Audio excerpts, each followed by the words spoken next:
Hey everyone, Billy Folks here with MarineMax Houston. Today I want to show you one of our pre-owned boats. This is a 2012 Dauntless by Boston Whaler. It comes equipped with a 250 horsepower Mercury Verado. Also has pre-installed a power pole on it. So whenever you go to the shallow areas, you can anchor up very quietly and catch those fish.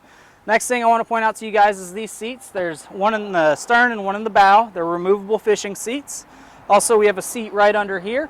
Just lift this latch and this entire area turns into a seat. There's also additional storage underneath those as well.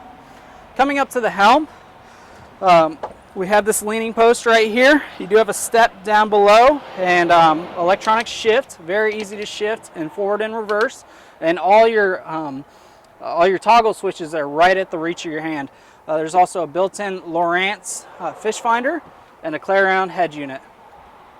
Now coming up to the front of the boat, first thing I want to point out is the live well. Live well to keep all your live bait fresh and swimming nice and strong. This boat does have the cushion package up here so you can lay out, catch some rays if you want. And it also does go up so you can have a backrest on it. That's on the port and starboard side of the boat. You guys, this is Billy Folks with MarineMax Houston. This is our pre-owned 2012 Boston Whaler Dauntless. Come by and see it soon.